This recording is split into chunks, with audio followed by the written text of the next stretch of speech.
My name's David Malone. I am running for leadership of the Green Party. Most of you won't know who I am, so let me tell you a tiny bit about myself. For the last 20 years, I have made science, history, religion, philosophy documentaries, mostly for BBC and Channel 4. I also write about finance and economics. I have written very occasionally for The Guardian and Thomson Reuters. Most of my writing has been at my own blog under the name of Golem XIV. So for anyone who wants to know more about what I think on those subjects, there are a huge number of articles that have been written over the years for anyone who wants to find out more about what I do. I'm also 54 years old. I live in North Yorkshire. I'm a father of three. I've been a member of the Green Party on and off since about 1981. I do realise that Caroline will probably win this election and that she will make a very good leader. So why am I bothering to run at all? Because I really believe this party needs to have a conversation about finance and economics. I think we need to clearly say to the electorate that we know that finance and economics, control over those things, has been largely given away, and that we feel this is fundamentally wrong, and we are the party that understands how to reverse that and bring these things back under democratic control.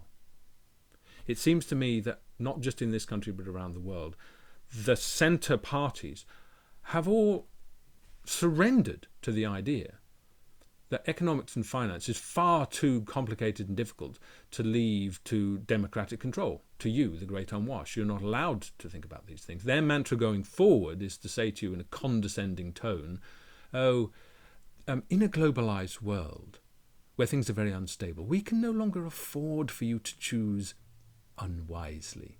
So you should leave it to us, the experts. Great.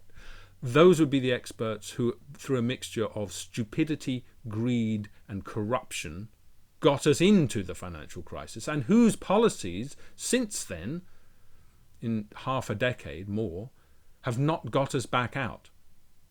All they have done is taken private debt and ladled it onto the public purse, and then said to you, the public purse is terribly in debt, you know. We can no longer afford decent schools, a decent health service, or care for the elderly. And then left the banks largely unregulated to carry on doing the same things that they did before.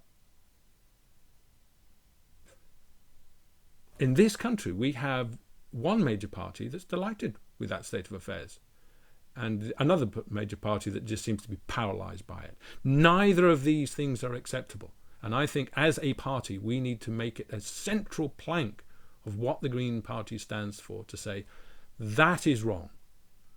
Our party is the party that says finance and economics, our ability to tax global corporations as we see fit and enforce it, our ability to control our own money supply and not have it dictated to us by private banks, our ability to regulate financial institutions. These are things that need to be brought firmly back under democratic control. We need to be the party that says this.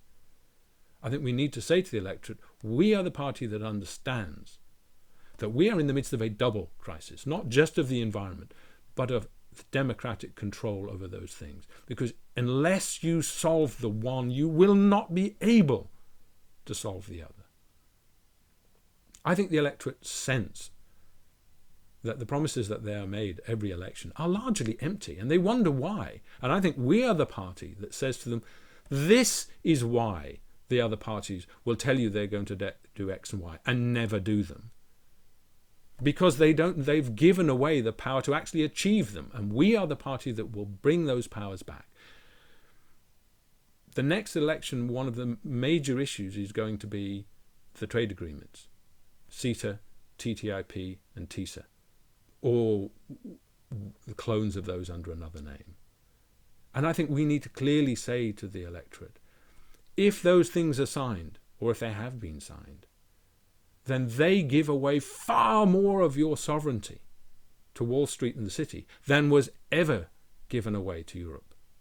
I think we need to say these things and say that the vote for the referendum, whatever you may have thought of it, didn't actually address these problems, the fundamental problems, the real problems, and that we are the only party that seems to want to speak about them.